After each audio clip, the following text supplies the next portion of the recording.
ചോദിക്കാൻ പോലും ആളുകൾ ഭയപ്പെടുന്ന ഒരു ചോദ്യം നിങ്ങൾ എപ്പോഴെങ്കിലും നിങ്ങളോട് തന്നെ ചോദിച്ചിട്ടുണ്ടോ? ഇന്ന് നിങ്ങളുടെ ജീവിതത്തിൽ നിന്ന് നിങ്ങളുടെ ഏറ്റവും വലിയ അഡിക്ഷൻ പെട്ടെന്ന് അപ്രത്യക്ഷമായാൽ നിങ്ങളുടെ ജീവിതം ശരിക്കും മെച്ചപ്പെടുമോ? നിൽക്കൂ, പെട്ടെന്ന് ഉത്തരം പറയരുത്.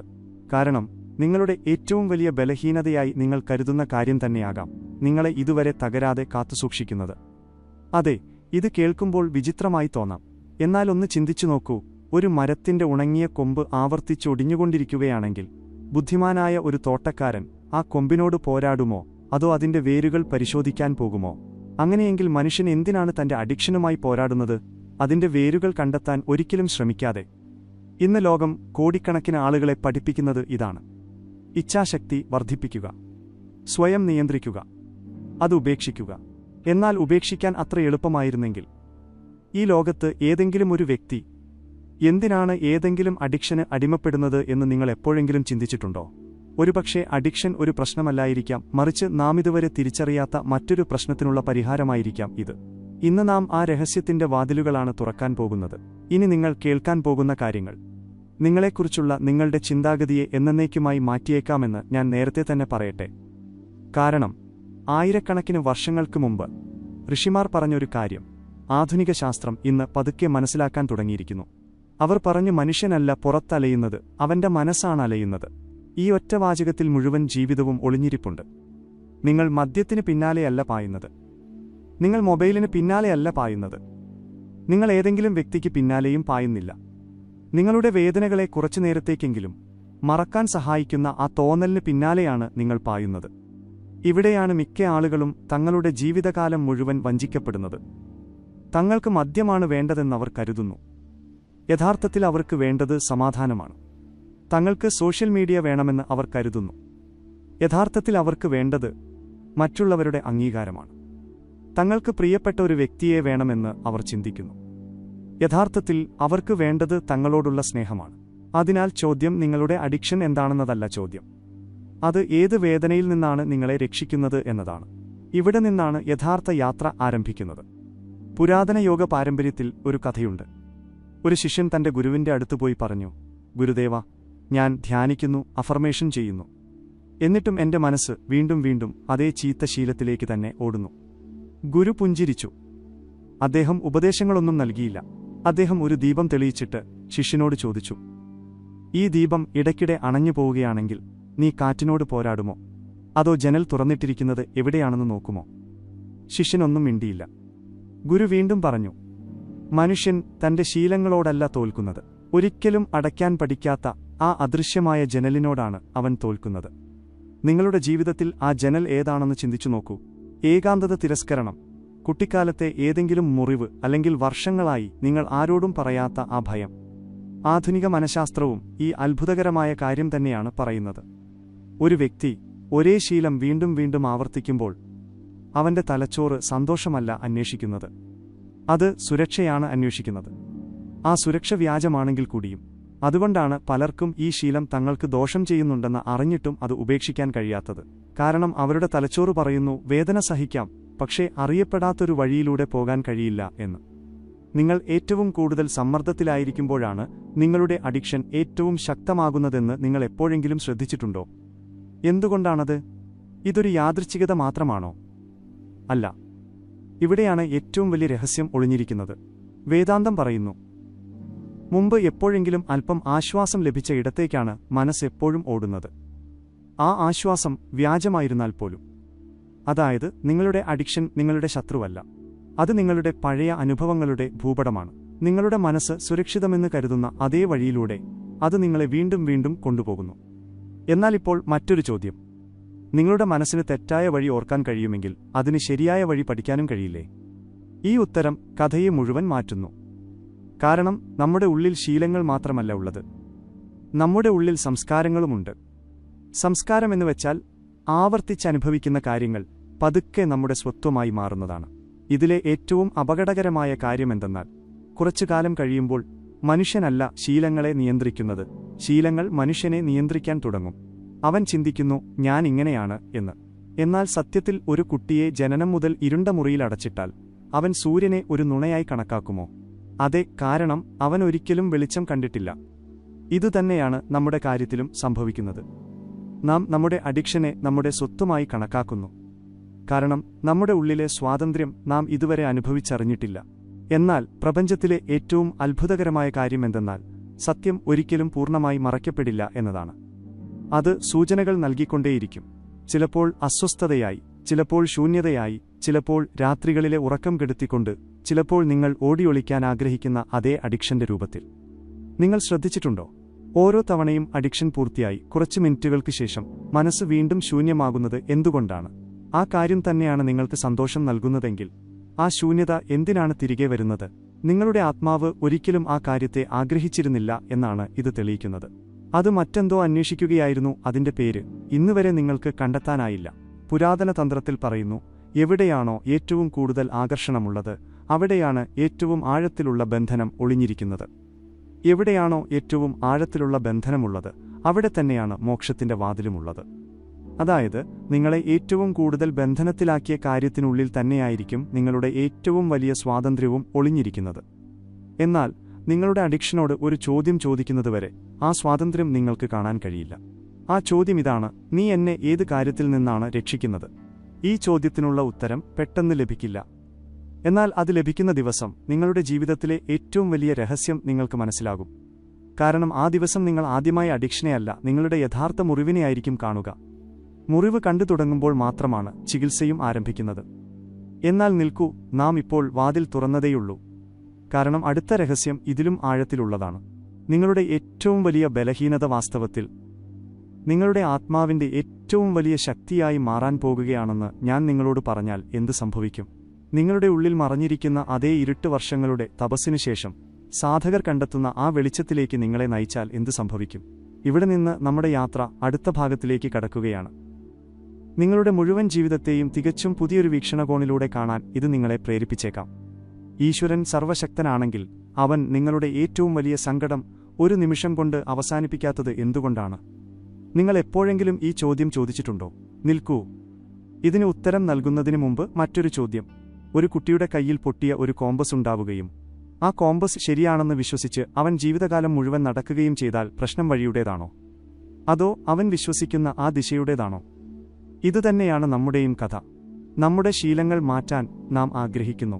എന്നാൽ ആ ശീലങ്ങൾ ജനിക്കുന്ന ദിശ നാം മാറ്റുന്നില്ല. അതുകൊണ്ടാണ് മനുഷ്യൻ ഒരേ തെറ്റ് വീണ്ടും വീണ്ടും ആവർത്തിക്കുന്നത്. എന്നിട്ട് സ്വയം കുറ്റപ്പെടുത്തുന്നു. അങ്ങനെ അതേ ചക്രം വീണ്ടും ആരംഭിക്കുന്നു. എന്നാൽ ഇനി നിങ്ങൾ മുമ്പ് കേട്ടിട്ടില്ലാത്ത ഒരു കാര്യം കേൾക്കൂ. പുരാതന യോഗികൾ വിശ്വസിച്ചിരുന്നത് ഈശ്വരൻ മനുഷ്യന് വേദന നൽകുന്നത് അവനെ ശിക്ഷിക്കാനല്ല, മറിച്ച് അവനെ ഉണർത്താനുള്ള സൂചന നൽകാനാണ് എന്നാണ്. മനുഷ്യൻ സൂചനകൾ മനസ്സിലാക്കാത്തിടത്തോളം കാലം അവ മാറിക്കൊണ്ടേയിരിക്കും, പക്ഷെ അവസാനിക്കില്ല. ആദ്യം അസ്വസ്ഥത വരുന്നു, പിന്നെ ശൂന്യത, പിന്നെ അസംതൃപ്തി, തുടർന്ന് ഏതെങ്കിലും ഒരു ശീലം. അപ്പോഴും മനുഷ്യൻ ഉണരുന്നില്ലെങ്കിൽ അതേ ശീലം പതുക്കെ അവന്റെ വ്യക്തിത്വത്തിന്റെ തന്നെ ഭാഗമായി മാറുന്നു. ഇപ്പോൾ സ്വയം ചോദിക്കുക, നിങ്ങളുടെ അഡിക്ഷൻ പെട്ടെന്ന് വന്നതാണോ? അതോ അതിനു മുമ്പ് ആരും കേൾക്കാത്ത ദീർഘമായൊരു നിശബ്ദത നിങ്ങളുടെ ഉള്ളിലുണ്ടായിരുന്നോ? ഇവിടെയാണ് മിക്ക ആളുകളും തോൽവി സമ്മതിക്കുന്നത്. അവർ ലക്ഷണങ്ങൾ ഇല്ലാതാക്കാനാണ് ശ്രമിക്കുന്നത്. കാരണം കണ്ടെത്താനല്ല. ഒരു വീടിന്റെ ഭിത്തിയിൽ ഇടയ്ക്കിടെ വിള്ളലുകൾ വീഴുന്നുണ്ടെന്ന് കരുതുക. നിങ്ങൾ എല്ലാ മാസവും അതിന് പെയിന്റ് അടിക്കുന്നു. എന്നാൽ അടിസ്ഥാനം എങ്ങനെയാണെന്ന് ഒരിക്കലും നോക്കുന്നില്ല. ആ ഭിത്തി നിലനിൽക്കുമോ? ഒരുപക്ഷെ കുറച്ചു കാലത്തേക്ക് നിന്നേക്കാം. എന്നാൽ ഒരു ദിവസം ആ വീട് മുഴുവൻ തകർന്നു വീഴും. അഡിക്ഷനും ഇതുപോലെ തന്നെയാണ്. അത് ഭിത്തിയിലെ വിള്ളലല്ല, മറിച്ച് അടിസ്ഥാനം നൽകുന്ന സന്ദേശമാണ്. ഉപനിഷത്തുകളിൽ മനോഹരമായ ഒരു ചിന്തയുണ്ട്.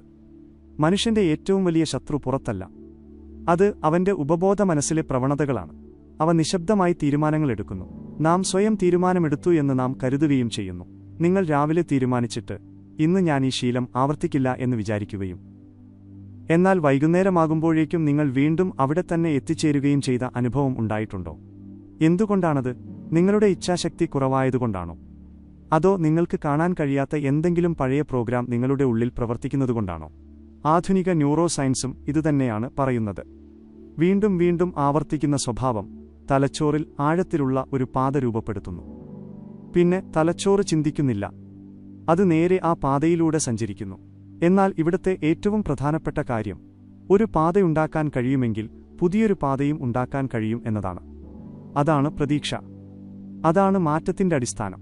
എന്നാൽ പുതിയൊരു പാത രൂപപ്പെടുന്നതിനു മുമ്പ് പഴയ പാത നിങ്ങളെ വീണ്ടും വീണ്ടും വിളിക്കും. ഇവിടെയാണ് ഭൂരിഭാഗം ആളുകളും ഭയപ്പെടുന്നത്. ഞാൻ വീണ്ടും ദുർബലനായി എന്ന് അവർ ചിന്തിക്കുന്നു.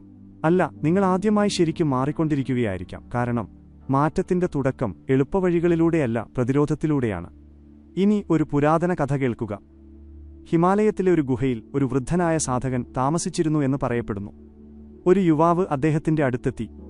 അവൻ പറഞ്ഞു, ഗുരുദേവ, ഓരോ തവണയും ഞാൻ എന്റെ കോപത്തോട് തോൽക്കുന്നു. സാധകൻ അവനെ പുറത്തേക്ക് കൊണ്ടുപോയി. അവിടെ വേഗത്തിലൊഴുകുന്ന ഒരു നദിയുണ്ടായിരുന്നു. അദ്ദേഹം പറഞ്ഞു, ഈ നദിയെ തടഞ്ഞു നിർത്തി കാണിക്കൂ. യുവാവ് ശ്രമിച്ചു. കല്ലുകൾ വെച്ചു, മരക്കഷ്ണങ്ങൾ വെച്ചു. എന്നാൽ വെള്ളം ഓരോ തവണയും വഴി കണ്ടെത്തി ഒഴുകി. സാധകൻ പുഞ്ചിരിച്ചു. അദ്ദേഹം പറഞ്ഞു, നദിയെ തടയാൻ ശ്രമിക്കരുത്, അതിന് ദിശ കാണിച്ചു കൊടുക്കാൻ പഠിക്കുക. യുവാവിന് മനസ്സിലായില്ല. സാധകൻ പറഞ്ഞു, ഊർജം ഒരിക്കലും നശിക്കുന്നില്ല, അത് ദിശ മാറുന്നതേയുള്ളൂ. നിങ്ങളുടെ കോപം, നിങ്ങളുടെ അഡിക്ഷൻ, നിങ്ങളുടെ അസ്വസ്ഥത, അതെല്ലാം ഊർജമാണ്. നിങ്ങളതിനെ അടിച്ചമർത്തിയാൽ അത് മറ്റൊരു രൂപത്തിൽ തിരിച്ചുവരും. നിങ്ങളതിനെ മനസ്സിലാക്കിയാൽ അതേ ഊർജം നിങ്ങളുടെ ഉണർവായി മാറും. ഇവിടെയാണ് തന്ത്രത്തിന്റെ ഏറ്റവും ആഴത്തിലുള്ള രഹസ്യം ഒളിഞ്ഞിരിക്കുന്നത്. തന്ത്രം ഒരിക്കലും ഊർജവുമായി പോരാടുന്നില്ല, അത് ഊർജത്തെ മാറ്റാൻ പഠിപ്പിക്കുന്നു. അതുകൊണ്ടാണ് ഒരു യഥാർത്ഥ സാധകൻ തന്റെ അന്ധകാരത്തിൽ നിന്ന് ഓടിയൊളിക്കാത്തത്. അവൻ അതിനുള്ളിൽ തന്നെ ദീപം തെളിയിക്കുന്നു. ഇപ്പോൾ ചിന്തിക്കുക, നിങ്ങളുടെ അഡിക്ഷൻ പെട്ടെന്ന് അവസാനിക്കുകയും എന്നാൽ നിങ്ങളുടെ ഉള്ളിലെ ശൂന്യത അതുപോലെ തന്നെ തുടരുകയും ചെയ്താൽ കുറച്ചു മാസങ്ങൾക്ക് ശേഷം പുതിയൊരു അഡിക്ഷൻ ജനിക്കില്ലേ? അതുകൊണ്ടാണ് ചിലർ മദ്യപാനം നിർത്തുമെങ്കിലും ദേഷ്യത്തിന് അടിമകളാകുന്നത്. ചിലർ സോഷ്യൽ മീഡിയ ഉപേക്ഷിക്കുമെങ്കിലും ആളുകളുടെ അംഗീകാരത്തിന് പിന്നാലെ പായുന്നു. മുഖം മാറുന്നു, വേര് അതുതന്നെയായിരിക്കും. അതിനാൽ ബുദ്ധിമാനായൊരു വ്യക്തി ശീലങ്ങളല്ല മാറ്റുന്നത്, അവൻ സ്വത്വമാണ് മാറ്റുന്നത്. ഇപ്പോൾ നിങ്ങളോട് തന്നെ കഠിനമായൊരു ചോദ്യം ചോദിക്കുക. ആ ശീലം നിങ്ങളുടെ ജീവിതത്തിൽ നിന്ന് എന്നേക്കുമായി പോയാൽ അതിനുശേഷം അവശേഷിക്കുന്ന ശൂന്യമായ ഇടം ആരാണ് നികത്തുക? അതിന് നിങ്ങളുടെ പക്കൽ ഉത്തരമുണ്ടോ? ഇല്ലെങ്കിൽ നിങ്ങളുടെ ആത്മാവ് അന്വേഷിക്കുന്ന ഉത്തരം ഇതുതന്നെയാണ്. കാരണം പ്രകൃതിക്ക് ശൂന്യമായ ഇടങ്ങൾ ഇഷ്ടമല്ല. അത് മറ്റെന്തെങ്കിലും വെച്ച് ആ ശൂന്യത നികത്തുന്നു. ഒന്നുകിൽ നിങ്ങൾ അതിനെ അവബോധം കൊണ്ട് നിറയ്ക്കണം, അല്ലെങ്കിൽ മറ്റേതെങ്കിലും പുതിയ ശീലം അതിനെ നിറയ്ക്കും. ഇവിടെയാണ് യോഗയിലെ സാക്ഷിഭാവം ഏറ്റവും വലിയ ശക്തിയായി മാറുന്നത്. അടുത്ത തവണ നിങ്ങളുടെ ഉള്ളിൽ അതേ പ്രേരണയുണ്ടാകുമ്പോൾ പെട്ടെന്ന് പ്രതികരിക്കരുത്. അതിനെ വെറുതെ നിരീക്ഷിക്കുക. മനസ്സിൽ പറയുക, ഞാൻ നിന്നെ കാണുന്നുണ്ട്, ഇത്രമാത്രം. ഈ ചെറിയ പരിശീലനം നിങ്ങൾക്കും നിങ്ങളുടെ ശീലത്തിനുമിടയിൽ ഒരു അകലം സൃഷ്ടിക്കും. ഓർക്കുക, എവിടെയാണോ അകലം ജനിക്കുന്നത് അവിടെയാണ് സ്വാതന്ത്ര്യം ജനിക്കുന്നത്. എന്നാൽ ഇപ്പോഴും ഏറ്റവും വലിയ രഹസ്യം ബാക്കിയുണ്ട്. നിങ്ങളുടെ ജീവിതം മുഴുവൻ ഒരിക്കലും സത്യമല്ലാത്ത ഒരു കഥയെ അടിസ്ഥാനമാക്കിയാണ് നിർമ്മിക്കപ്പെട്ടതെങ്കിൽ എന്ത് സംഭവിക്കും? നിങ്ങളുടെ മനസ്സ് വർഷങ്ങളായി ഒരു വ്യാജസ്വത്വത്തെ സംരക്ഷിക്കാൻ ശ്രമിക്കുകയായിരുന്നെങ്കിലോ? ആ സ്വത്വം തകരുമ്പോൾ നിങ്ങൾ ആദ്യമായി നിങ്ങളുടെ യഥാർത്ഥ രൂപത്തെ കണ്ടെത്തിയാലോ എന്തു സംഭവിക്കും? ഇവിടെ നിന്നാണ് അടുത്ത ഭാഗത്തിൽ നാം ആ രഹസ്യത്തിലേക്ക് പ്രവേശിക്കുന്നത്. പുരാതന യോഗികൾ ഇതിനെ മായാജാലം എന്ന് വിളിച്ചിരുന്നു. ഇത് മനസ്സിലാക്കിയ ശേഷം നിങ്ങളുടെ ബലഹീനതയെ ഒരിക്കലും പഴയതുപോലെ കാണാൻ നിങ്ങൾക്ക് കഴിയില്ല. നിങ്ങൾ സ്വന്തമായി തീരുമാനങ്ങളൊന്നും എടുക്കുന്നില്ല എന്ന് നിങ്ങൾക്കെപ്പോഴെങ്കിലും തോന്നിയിട്ടുണ്ടോ? എങ്കിലും എല്ലാം നിങ്ങളുടെ ഇഷ്ടപ്രകാരമാണ് നടക്കുന്നതെന്ന് നിങ്ങൾക്ക് തോന്നുന്നുണ്ടാകും. നിൽക്കൂ, ഈ ചോദ്യം എത്ര ലളിതമാണെന്ന് തോന്നുന്നുവോ അതിനുള്ള ഉത്തരം അത്ര തന്നെ ഭയാനകവുമാണ്. ഒന്ന് സങ്കൽപ്പിച്ചു നോക്കൂ, ഒരു പാവയ്ക്ക് തന്റെ ചരടുകളിൽ നിന്ന് സ്വാതന്ത്ര്യമുണ്ടെന്ന് വിശ്വസിപ്പിച്ചാൽ ആ ചരടുകൾ കണ്ടെത്താൻ അതെപ്പോഴെങ്കിലും ശ്രമിക്കുമോ? ഒരുപക്ഷെ ഇല്ല. ഇതുതന്നെയാണ് മനുഷ്യന്റെ കാര്യത്തിലും സംഭവിക്കുന്നത്. ഞാനിത് തിരഞ്ഞെടുത്തു എന്ന് നാം കരുതുന്നു. എന്നാൽ ശരിക്കും നമ്മുടെ ഉള്ളിലെ ഏതെങ്കിലും പഴയ സംസ്കാരം, ഉണങ്ങാത്ത ഏതെങ്കിലും മുറിവ്, മറന്നുപോയ ഏതെങ്കിലും ഭയം, ഇവയെല്ലാമാണോ നമ്മുടെ ഓരോ തീരുമാനത്തിനു പിന്നിലും നിശബ്ദമായി പ്രവർത്തിക്കുന്നത്? ആയിരക്കണക്കിന് വർഷങ്ങൾക്ക് മുമ്പ് പുരാതന ഋഷിമാർ ഉന്നയിച്ച ചോദ്യം ഇതാണ്. അവർ പറഞ്ഞു, മനുഷ്യന്റെ ഏറ്റവും വലിയ ബന്ധനം ഇരുമ്പ് ചങ്ങലകളല്ല, അവന്റെ ഉപബോധ മനസ്സിലെ സ്വത്വമാണ്. പതുക്കെ ശീലമായി മാറുന്ന സ്വത്വം. ആ ശീലം പതുക്കെ സ്വഭാവമായി മാറുന്നു. പിന്നീട് ഒരു ദിവസം ആ സ്വഭാവം തന്നെ വിധിയാകെ മാറുന്നു. എന്നാൽ വിധിയുടെ തുടക്കം സ്വത്വത്തിൽ നിന്നാണെങ്കിൽ ആ സ്വത്വം മാറ്റാൻ കഴിയുമോ? ഇവിടെ നിന്നാണ് ഏറ്റവും വലിയ രഹസ്യം ആരംഭിക്കുന്നത്. പുരാതനമായൊരു കഥയുണ്ട്. ഒരു സിംഹക്കുട്ടി അബദ്ധത്തിൽ ആട്ടിൻകൂട്ടങ്ങൾക്കിടയിൽപ്പെട്ട് വളർന്നു എന്ന് പറയപ്പെടുന്നു. വർഷങ്ങളോളം അവൻ സ്വയം ഒരു ആടാണെന്ന് കരുതി. അവൻ ഗർജിക്കാൻ മറന്നുപോയി. അവൻ ഭയന്നോടുമായിരുന്നു. മറ്റ് ആടുകൾ കഴിച്ചിരുന്ന അതേ ഭക്ഷണം അവനും കഴിച്ചു. ഒരു ദിവസം കാട്ടിലെ പ്രായമുള്ള ഒരു സിംഹം അവിടെ വന്നു. അവൻ ഈ കുട്ടിയെ കണ്ട് അത്ഭുതപ്പെട്ടു. ആ സിംഹം അവനെ നദിക്കരയിലേക്ക് കൊണ്ടുപോയി. വെള്ളത്തിൽ അവന്റെ മുഖം കാണിച്ചു കൊടുത്തിട്ട് ചോദിച്ചു, നിനക്കെന്താണ് കാണാൻ കഴിയുന്നത്? കുട്ടി പറഞ്ഞു, എന്നാൽ അവന് ആ വാചകം പൂർത്തിയാക്കാൻ കഴിഞ്ഞില്ല. കാരണം ആദ്യമായി അവൻ തന്റെ യഥാർത്ഥ രൂപം കണ്ടു. അന്ന് അവന്റെ ഗർജനമല്ല മാറിയത്, അവന്റെ സ്വത്വമാണ് മാറിയത്. സ്വത്വം മാറിയതോടെ അവന്റെ ജീവിതം മുഴുവൻ മാറിമറിഞ്ഞു. ഇപ്പോൾ നിങ്ങളോട് തന്നെ ചോദിക്കുക, നിങ്ങളുടെ കഥയും ഇതുപോലെയല്ലേ? ഒരിക്കലും സത്യമല്ലാത്ത ഒരു കഥയാണോ നിങ്ങളും വർഷങ്ങളായി നിങ്ങളെക്കുറിച്ച് ജീവിച്ചു തീർക്കുന്നത്? ഞാൻ ദുർബലനാണ്, എനിക്ക് മാറാൻ കഴിയില്ല, ഇത് എന്നെക്കൊണ്ടാവില്ല. ഈ വാചകങ്ങൾ ശരിക്കും നിങ്ങളുടേതാണോ, അതോ കുട്ടിക്കാലത്ത് മറ്റാരെങ്കിലും നിങ്ങളുടെ ഉള്ളിൽ വിതച്ചതാണോ? ശ്രദ്ധിച്ച് ചിന്തിക്കുക. ഒരു കുട്ടി നീ ഒന്നിനും കൊള്ളാത്തവനാണെന്ന് വീണ്ടും വീണ്ടും കേൾക്കുമ്പോൾ ഒരു ദിവസം അവൻ ആ വാചകം വിശ്വസിക്കാൻ തുടങ്ങുന്നു. പിന്നീട് തന്റെ ഓരോ പരാജയത്തെയും അവൻ ആ വിശ്വാസത്തിന്റെ തെളിവായി കണക്കാക്കുന്നു. ഇതാണ് മനസ്സിന്റെ ഏറ്റവും വലിയ തന്ത്രം. അത് ആദ്യം കഥകൾ മെനയുന്നു, പിന്നെ ആ കഥയ്ക്കുള്ള തെളിവുകൾ അന്വേഷിച്ചുകൊണ്ടിരിക്കുന്നു. മായ എന്ന വാക്കിന്റെ അർത്ഥം ഇതാണ്. മായ എന്നാൽ വെറുമൊരു ഭ്രമം മാത്രമല്ല. മായ എന്നാൽ നിങ്ങൾ ഒരിക്കലും പരിശോധിച്ചിട്ടില്ലാത്ത ആ നുണയെ സത്യമാണെന്ന് വിശ്വസിക്കുക എന്നാണ്. ഇപ്പോൾ ഒരു നിമിഷം നിർത്തി ചിന്തിക്കുക. ഇന്ന് നിങ്ങളുടെ എല്ലാ ശീലങ്ങളും മാറിയാലും നിങ്ങളുടെ സ്വത്വം പഴയതുപോലെ തന്നെ തുടരുകയാണെങ്കിൽ കുറച്ചു കഴിയുമ്പോൾ നിങ്ങൾ വീണ്ടും പഴയ വഴിയിലേക്ക് തന്നെ മടങ്ങില്ലേ? അതുകൊണ്ടാണ് യഥാർത്ഥ മാറ്റം പെരുമാറ്റം മാറ്റുന്നതിലൂടെയല്ല, സ്വത്വത്തെ തിരിച്ചറിയുന്നതിലൂടെ തുടങ്ങുന്നത് എന്ന് പറയുന്നത്. ഉപനിഷത്തുകൾ പറയുന്നത് ഇതാണ്: തത്വമസി. നിങ്ങൾ പുറത്ത് അന്വേഷിക്കുന്നത് എന്താണോ അത് നിങ്ങൾ തന്നെയാണ്. എന്നാൽ ഈ സത്യം അത്രയും മഹത്തായതാണെങ്കിൽ നാം എന്തിനാണ് ഇത് മറന്നുപോയത്? ഇതാണ് ഏറ്റവും രഹസ്യമായ ചോദ്യം. ഒരു മനുഷ്യൻ തന്റെ ഭയത്തിനനുസരിച്ച് വീണ്ടും വീണ്ടും ജീവിക്കുമ്പോൾ അവന്റെ ഭയം തന്നെ അവന്റെ സ്വത്വമായി മാറുന്നു എന്ന് പറയപ്പെടുന്നു. പിന്നെ അവൻ സ്വതന്ത്രനല്ല, അവനൊരു പ്രതികരണമായി മാറുന്നു. ആരെങ്കിലും എന്തെങ്കിലും പറഞ്ഞാൽ അവൻ പെട്ടെന്ന് ദേഷ്യപ്പെടുന്നു. അല്പം സമ്മർദ്ദം വരുമ്പോൾ അവൻ തന്റെ അഡിക്ഷനിലേക്ക് ഓടുന്നു. അല്പം ഏകാന്തത അനുഭവപ്പെടുമ്പോൾ അവൻ ഏതെങ്കിലും വ്യാജമായ ആശ്രയത്തെ പിടികൂടുന്നു. ഇത് സ്വാതന്ത്ര്യമാണോ അതോ അദൃശ്യമായ അടിമത്തമാണോ? ഇവിടെയാണ് യോഗയിലെ സാക്ഷിഭാവം വീണ്ടും മുന്നോട്ടുവരുന്നത്. നിങ്ങൾ നിങ്ങളുടെ ചിന്തകളെ നിരീക്ഷിക്കാൻ തുടങ്ങുമ്പോൾ ചിന്തകൾ നിങ്ങളുടെ ഉള്ളിലാണ് വരുന്നതെന്ന് നിങ്ങൾ ആദ്യമായി മനസ്സിലാക്കുന്നു. എന്നാൽ നിങ്ങൾ ആ ചിന്തകളല്ല, വികാരങ്ങൾ ഉയർന്നുവരുന്നു. എന്നാൽ നിങ്ങൾ വികാരങ്ങളല്ല, അഡിക്ഷന്റെ ആകർഷണം ഉണ്ടാകുന്നു. എന്നാൽ നിങ്ങൾ ആ ആകർഷണവുമല്ല. എങ്കിൽ പിന്നെ നിങ്ങൾ ആരാണ്? ഈ ചോദ്യമാണ് എല്ലാ വലിയ സാധനകളുടെയും തുടക്കം. എന്നാൽ ഈ ചോദ്യത്തെ മിക്ക ആളുകളും ഭയപ്പെടുന്നു. എന്തുകൊണ്ട്? കാരണം തങ്ങളെക്കുറിച്ചുള്ള പഴയ കഥ ഉപേക്ഷിക്കേണ്ടി വന്നാൽ അവർക്ക് പുതിയൊരു ജീവിതം ആരംഭിക്കേണ്ടി വരും. ബോധമനസ്സ് എപ്പോഴും അറിയപ്പെടാത്ത കാര്യങ്ങളെ ഭയപ്പെടുന്നു. ഇനി മറ്റൊരു കഥ കേൾക്കുക. ഒരു കുശവൻ മണ്ണുകൊണ്ട് ഒരു കലമുണ്ടാക്കുകയായിരുന്നു. വഴിപോക്കനായൊരാൾ ചോദിച്ചു, നിങ്ങൾ എങ്ങനെയാണ് കലമുണ്ടാക്കുന്നത്? കുശവൻ പുഞ്ചിരിച്ചു. അദ്ദേഹം പറഞ്ഞു, ഞാൻ കലമുണ്ടാക്കുകയല്ല, കലത്തിന്റെ ഭാഗമല്ലാത്ത മണ്ണ് ഞാൻ മാറ്റുക മാത്രമാണ് ചെയ്യുന്നത്. ഇത് കേട്ട് വഴിപോക്കൻ മിണ്ടാതായി. ഇതുതന്നെയാണ് സാധന. നിങ്ങൾ പുതിയൊരു മനുഷ്യനാകേണ്ടതില്ല. നിങ്ങൾ ഒരിക്കലും അല്ലാതിരുന്ന കാര്യങ്ങൾ മാറ്റുക മാത്രമാണ് ചെയ്യേണ്ടത്. ഭയം, വ്യാജസ്വത്വം, ലജ്ജ, കുറ്റബോധം ഇതെല്ലാം വെറും പാളികളാണ്, നിങ്ങളുടെ യഥാർത്ഥ രൂപമല്ല. എന്നാൽ ഇവിടെ മറ്റൊരു രഹസ്യം കൂടിയുണ്ട്. സത്യമറിഞ്ഞിട്ടും പലരും മാറാത്തത് എന്തുകൊണ്ടാണ്? കാരണം അറിവ് മാറ്റത്തിന്റെ തുടക്കം മാത്രമാണ്, അവസാനമല്ല. അറിവൊരു ദീപമാണ്, നടക്കേണ്ടത് നിങ്ങൾ തന്നെയാണ്. പഴയ ശീലം നിങ്ങളെ വിളിക്കുമ്പോഴെല്ലാം നിങ്ങളുടെ മുന്നിൽ രണ്ട് വഴികളുണ്ടാകും. ഒന്നാമത്തേത് പഴയ സ്വത്വം, രണ്ടാമത്തേത് പുതിയ അവബോധം. ആദ്യത്തേത് എളുപ്പമാണെന്ന് തോന്നും, രണ്ടാമത്തേതായിരിക്കും ശരി. ആവർത്തിച്ചുള്ള ഈ തെരഞ്ഞെടുപ്പിന്റെ പേരാണ് ജീവിതം. ഓർക്കുക, ആദ്യമായി ശരിയായ തെരഞ്ഞെടുപ്പ് നടത്തുന്നതുകൊണ്ട് അത്ഭുതങ്ങളൊന്നും സംഭവിക്കില്ല. എന്നാൽ ഓരോ ശരിയായ തെരഞ്ഞെടുപ്പും നിങ്ങളുടെ ഉള്ളിൽ പുതിയൊരു സംസ്കാരം സൃഷ്ടിക്കും. പതുക്കെ ആ പുതിയ വഴി പഴയതായി മാറും. ഒരു ദിവസം നിങ്ങൾ തിരിഞ്ഞു നോക്കുമ്പോൾ ആ ശീലം നിങ്ങളെ നിയന്ത്രിച്ചിരുന്നു എന്ന് വിശ്വസിക്കാൻ പോലുമാകില്ല. എന്നാൽ ഇപ്പോഴും അവസാനത്തെ ഒരു ചോദ്യം: നിങ്ങളുടെ ഏറ്റവും വലിയ തടവറ നിങ്ങളുടെ സ്വന്തം മനസ്സിലാണെങ്കിൽ അതിന്റെ താക്കോൽ എവിടെയാണ്? പുറത്തോ, ഏതെങ്കിലും ഗുരുവിന്റെ അടുത്തോ, ഏതെങ്കിലും പുസ്തകത്തിലോ, അതോ എപ്പോഴും നിങ്ങളുടെ ഉള്ളിൽ തന്നെയോ? ഇതാണ് ആ രഹസ്യം. ലോകത്തിലെ ഏറ്റവും ശക്തമായ യുദ്ധം ഏതാണെന്ന് നിങ്ങൾക്കറിയാമോ?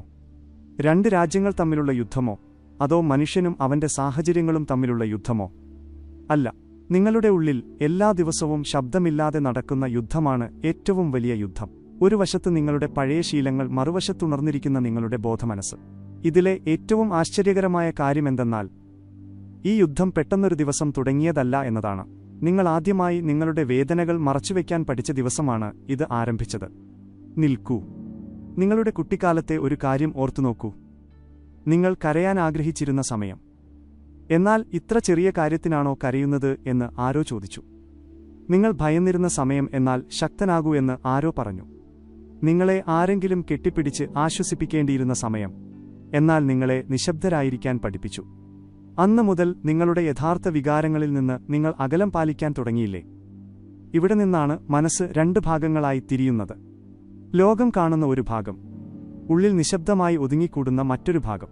അടിച്ചമർത്തപ്പെട്ട ഈ ഭാഗമാണ് സമയം വരുമ്പോൾ ഏതെങ്കിലും രൂപത്തിൽ പുറത്തേക്ക് വരുന്നത്.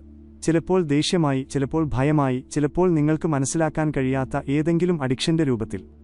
എന്നാൽ ഇപ്പോഴത്തെ ഏറ്റവും വലിയ ചോദ്യം ഇതാണ്: നിങ്ങളുടെ അഡിക്ഷൻ വെറുമൊരു അടിച്ചമർത്തപ്പെട്ട വികാരത്തിന്റെ വാതിലാണെങ്കിൽ, ആ വാതിൽ തകർക്കാതെ നിങ്ങൾക്ക് ഉള്ളിലേക്ക് കടക്കാൻ കഴിയുമോ? ഇവിടെ പുരാതന യോഗ അത്ഭുതകരമായൊരു ഉത്തരം നൽകുന്നു. യോഗ പറയുന്നു, എന്തിൽ നിന്നാണോ നിങ്ങൾ ഓടിയൊളിക്കാൻ ശ്രമിക്കുന്നത്, അതിന്റെ മുന്നിൽ പോയി ശാന്തമായിരിക്കുക. കേൾക്കാൻ ഇത് വളരെ എളുപ്പമാണെന്ന് തോന്നും. എന്നാൽ ഇതാണ് ഏറ്റവും ബുദ്ധിമുട്ടുള്ള പരിശീലനം. കാരണം മനസ്സ് എപ്പോഴും ഓടിയൊളിക്കാൻ ആഗ്രഹിക്കുന്നു. ഏകാന്തത വരുമ്പോൾ, മൊബൈൽ അസ്വസ്ഥത വരുമ്പോൾ, വിനോദം, വേദന വരുമ്പോൾ, മറ്റെന്തെങ്കിലും ആശ്രയം. എന്നാൽ ഓടിയൊളിക്കാതെ ആ വേദനയോടൊപ്പം ഇരിക്കാൻ എപ്പോഴെങ്കിലും ശ്രമിച്ചിട്ടുണ്ടോ? ഒരു 5 മിനിറ്റ് മാത്രം. ഒന്നും ചെയ്യരുത്. നിങ്ങളുടെ ഉള്ളിൽ എന്താണ് നടക്കുന്നതെന്ന് മാത്രം നോക്കുക. തുടക്കത്തിൽ അസ്വസ്ഥത വർദ്ധിക്കും. എഴുന്നേറ്റ് എന്തെങ്കിലും ചെയ്യൂ എന്ന് മനസ്സ് പറയും. എന്നാൽ നിങ്ങൾ അവിടെ തന്നെ നിന്നാൽ അത്ഭുതകരമായ ചിലത് സംഭവിക്കാൻ തുടങ്ങും. വർഷങ്ങളായി നിങ്ങൾ ഒഴിവാക്കിക്കൊണ്ടിരുന്ന ആ വേദനയെ നിങ്ങൾ പതുക്കെ ആദ്യമായി കാണാൻ തുടങ്ങും. അവിടെയാണ് മാറ്റം ജനിക്കുന്നത്. ഒരിക്കൽ പ്രായമുള്ളൊരു യോഗിയോട് ഒരാൾ ചോദിച്ചു, ഗുരുദേവ, മനസ്സിനെ എങ്ങനെ ശാന്തമാക്കാം? യോഗി മറുപടി പറഞ്ഞു, മനസ്സിനെ ശാന്തമാക്കാൻ ശ്രമിക്കരുത്, അതിനെ മനസ്സിലാക്കുക. ആ വ്യക്തി പറഞ്ഞു, പക്ഷെ മനസ്സ് ഒരുപാട് ശബ്ദമുണ്ടാക്കുന്നുണ്ടല്ലോ. യോഗി പുഞ്ചിരിച്ചു. അദ്ദേഹം ചോദിച്ചു, നദി ഒഴുകുന്നത് നിങ്ങൾ എപ്പോഴെങ്കിലും തടഞ്ഞിട്ടുണ്ടോ? ഇല്ല. നിങ്ങൾ തീരത്ത് നിന്നുകൊണ്ട് അത് ഒഴുകുന്നത് നോക്കി നിൽക്കുക മാത്രമാണ് ചെയ്യുന്നത്. മനസ്സും ഒരു നദിയാണ്. നദിയല്ല പ്രശ്നം. ഓരോ തിരമാലയ്ക്കുമൊപ്പം നിങ്ങൾ ഒഴുകിപ്പോകുന്നു എന്നതാണ് പ്രശ്നം. ഇതാണ് സാക്ഷിയാകുന്നതിന്റെ രഹസ്യം. നിങ്ങളുടെ ചിന്തകളെ നിങ്ങൾ തടഞ്ഞു നിർത്തേണ്ടതില്ല. അവയ്ക്ക് പിന്നാലെ പായുന്നത് നിങ്ങൾ നിർത്തണം. ബുദ്ധമത പരിശീലനവും ഇതുതന്നെയാണ് പറയുന്നത്. ചിന്തകൾ വരുന്നതുകൊണ്ടല്ല ദുഃഖമുണ്ടാകുന്നത്.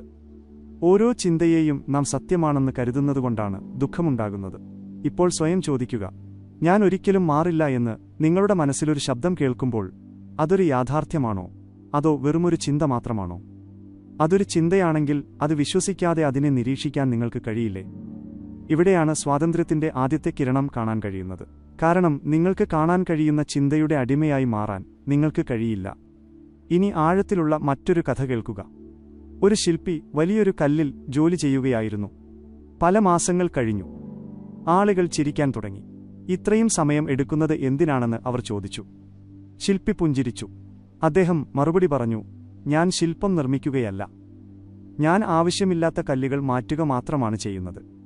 ഏതാനും മാസങ്ങൾക്ക് ശേഷം ആ കല്ല് അത്ഭുതകരമായ ഒരു പ്രതിമയായി മാറി. ഇത്രയും മനോഹരമായ ഒരു ശില്പം നിങ്ങൾക്കെങ്ങനെ കാണാൻ കഴിഞ്ഞു എന്ന് ആളുകൾ ചോദിച്ചു. ശില്പി പറഞ്ഞു, ശില്പം നേരത്തെ തന്നെ ആ കല്ലിനുള്ളിലുണ്ടായിരുന്നു. അതിൻ്റേതല്ലാത്ത ഭാഗങ്ങൾ ഞാൻ മാറ്റുക മാത്രമാണ് ചെയ്തത്. നിങ്ങൾക്ക് മനസ്സിലാകുന്നുണ്ടോ? ഒരുപക്ഷെ നിങ്ങൾക്കും സ്വയം മാറേണ്ട ആവശ്യമില്ലായിരിക്കാം. ഒരുപക്ഷെ നിങ്ങളുടെ ഭയം, ലജ്ജ, വ്യാജ, സ്വത്വം എന്നിവ മാത്രം മാറ്റിയാൽ മതിയാകും. അപ്പോൾ നിങ്ങളുടെ യഥാർത്ഥ രൂപം തനിയെ പുറത്തുവരാൻ തുടങ്ങും. എല്ലാ വലിയ പാരമ്പര്യങ്ങളും ആത്മജ്ഞാനത്തെ ഏറ്റവും വലിയ ചികിത്സയായി കണക്കാക്കുന്നത് ഇതുകൊണ്ടാണ്. കാരണം സ്വയം അറിയുന്നവന് പിന്നെ പുറത്തേക്ക് ഓടേണ്ട ആവശ്യം കുറയുന്നു. എന്നാൽ ഒരുപക്ഷെ ഏറ്റവും പ്രധാനപ്പെട്ട ഒരു കാര്യം ഇതാണ്: നിങ്ങളുടെ പഴയ ശീലം നിങ്ങളെ വിളിക്കുമ്പോഴെല്ലാം അതിനെ തടയാൻ തിടുക്കം കൂട്ടരുത്. ആദ്യം അതിനോട് നന്ദി പറയുക. അതെ, നന്ദി.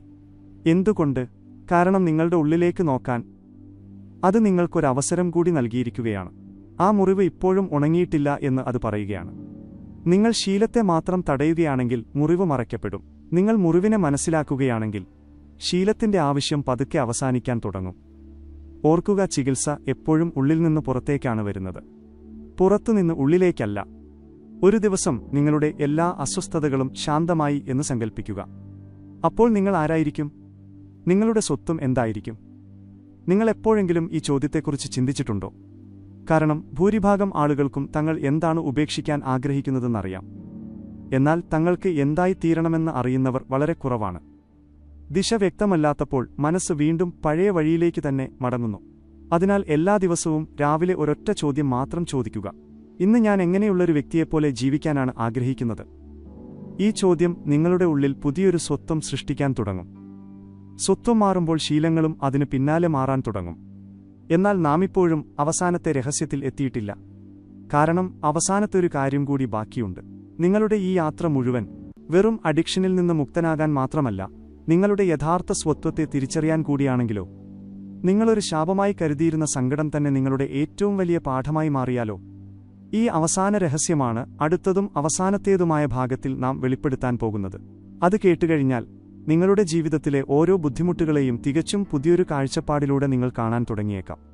നിങ്ങളുടെ ജീവിതത്തിലെ ഏറ്റവും വലിയ വഴിത്തിരിവ് വരാൻ പോകുന്നത് ഏതെങ്കിലും വലിയ അത്ഭുതത്തിലൂടെയല്ല, മറിച്ച് ഒരു ചെറിയ തീരുമാനത്തിൽ നിന്നാണെന്ന് ഞാൻ പറഞ്ഞാൽ നിങ്ങൾ വിശ്വസിക്കുമോ? നിൽക്കൂ, ഇപ്പോൾ ഉത്തരം പറയരുത്. ആദ്യം നിങ്ങളോട് തന്നെ ഒരു ചോദ്യം ചോദിക്കുക: നിങ്ങൾ ശരിക്കും നിങ്ങളുടെ അഡിക്ഷനിൽ നിന്നാണോ മോചനം ആഗ്രഹിക്കുന്നത്, അതോ അത് കാരണമുണ്ടാകുന്ന വേദനയിൽ നിന്നാണോ? രണ്ടും ഒരുപോലെയാണെന്ന് തോന്നും. എന്നാൽ ഇവ തമ്മിൽ വലിയ വ്യത്യാസമുണ്ട്. കാരണം പലരും തങ്ങളുടെ ശീലങ്ങൾ ഉപേക്ഷിക്കാൻ ആഗ്രഹിക്കുന്നില്ല, അവർ അതിന്റെ ഫലങ്ങളിൽ നിന്ന് രക്ഷപ്പെടാൻ മാത്രമാണ് ആഗ്രഹിക്കുന്നത്. മാറ്റം ആരംഭിക്കുന്നതിന് മുമ്പ് തന്നെ അവസാനിക്കാൻ കാരണം ഇതാണ്. ഇനി വളരെ ആഴത്തിലുള്ള ഒരു കാര്യം മനസ്സിലാക്കുക. പുരാതന ഋഷിമാർ പറയാറുണ്ടായിരുന്നു, എന്ന് മനുഷ്യൻ തന്റെ ദുഃഖത്തിന്റെ പൂർണ്ണ ഉത്തരവാദിത്തം ഏറ്റെടുക്കുന്നുവോ, അന്ന് അവന്റെ പകുതി ദുഃഖവും അവസാനിക്കുന്നു. ശ്രദ്ധിക്കുക, ഇവിടെ കുറ്റപ്പെടുത്തുന്നതിനെക്കുറിച്ചല്ല പറയുന്നത്, ഉത്തരവാദിത്തം ഏറ്റെടുക്കുന്നതിനെക്കുറിച്ചാണ്. കുറ്റബോധം നിങ്ങളെ ചെറുതാക്കുന്നു, ഉത്തരവാദിത്തം നിങ്ങളെ ശക്തരാക്കുന്നു. എന്റെ ജീവിതം അവസാനിച്ചു എന്ന് നിങ്ങൾ പറയുമ്പോൾ നിങ്ങളുടെ മനസ്സ് തോൽവി സമ്മതിക്കുന്നു. എന്നാൽ എന്റെ ഉള്ളിൽ ഇപ്പോഴും മാറാനുള്ള കഴിവുണ്ടെന്ന് നിങ്ങൾ പറയുമ്പോൾ ആ നിമിഷം തന്നെ പുതിയൊരു വാതിൽ തുറക്കപ്പെടുന്നു. ഇപ്പോൾ ഒരു നിമിഷം കണ്ണുകളടച്ച് സങ്കൽപ്പിക്കുക. 10 വർഷത്തിനു ശേഷമുള്ള നിങ്ങളുടെ രൂപം നോക്കുക. അതേ ശീലം, അതേ ഭയം, അതേ അസ്വസ്ഥത. നിങ്ങൾക്ക് അങ്ങനെയുള്ളൊരു ജീവിതമാണോ ജീവിക്കേണ്ടത്? അല്ലായെങ്കിൽ അടുത്ത ചോദ്യം ഇതിലും പ്രധാനപ്പെട്ടതാണ്. ആ ഭാവിയിൽ നിന്ന് നിങ്ങളെ അകറ്റാൻ സഹായിക്കുന്ന ഇന്നത്തെ ആ ചെറിയ കാൽവെപ്പ് എന്താണ്? വലിയ മാറ്റങ്ങൾക്ക് തുടക്കം കുറിക്കുന്നത് ഈ ചോദ്യമാണ്. കാരണം ജീവിതം ഒരു വലിയ തീരുമാനത്തിലൂടെ മാറുന്നില്ല, അത് ചെറിയ ചെറിയ തീരുമാനങ്ങളുടെ ദിശയിലൂടെയാണ് മാറുന്നത്. ഇനി അവസാനമായി ഒരു കഥ കൂടി കേൾക്കുക. പ്രായമുള്ള ഒരു സാധു ദിവസവും നദിക്കരയിലിരുന്ന് ധ്യാനിക്കുമായിരുന്നു. ഒരു യുവാവ് ദിവസങ്ങളോളം അദ്ദേഹത്തെ നിരീക്ഷിച്ചു. ഒരു ദിവസം അവൻ ചോദിച്ചു: ഗുരുദേവാ, നിങ്ങളുടെ മുഖത്ത് ഇത്രയും സമാധാനം എങ്ങനെയാണ് ഉണ്ടാകുന്നത്? സാധു പുഞ്ചിരിച്ചു. അദ്ദേഹം നദിക്ക് നേരെ വിരൽ ചൂണ്ടിക്കൊണ്ട് ചോദിച്ചു: നിനക്ക് ഈ നദിയിൽ എന്താണ് കാണാൻ കഴിയുന്നത്? യുവാവ് പറഞ്ഞു: ഒഴുകുന്ന വെള്ളം. സാധു പറഞ്ഞു: എനിക്ക് കാണാൻ കഴിയുന്നത് സമയമാണ്. യുവാവ് അത്ഭുതപ്പെട്ടു. സാധു തുടർന്നു പറഞ്ഞു: നോക്കൂ, നദി ഒരിക്കലും അതിന്റെ പഴയ വെള്ളത്തെ പിടിച്ചുവെക്കുന്നില്ല, അതുകൊണ്ട് അത് ദുർഗന്ധമുള്ളതായി മാറുന്നില്ല.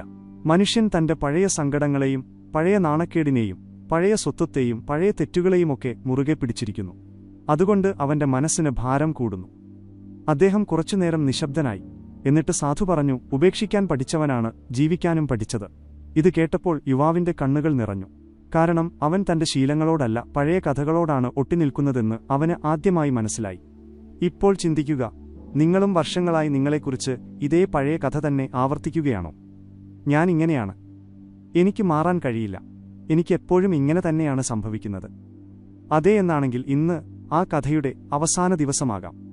കാരണം സത്യം ഇതാണ്: നിങ്ങളുടെ ഭൂതകാലം നിങ്ങളുടെ സ്വത്വമല്ല, നിങ്ങളുടെ പരാജയം നിങ്ങളുടെ ഭാവിയുമല്ല, നിങ്ങളുടെ അഡിക്ഷൻ നിങ്ങളുടെ ആത്മാവിന്റെ അടയാളവുമല്ല.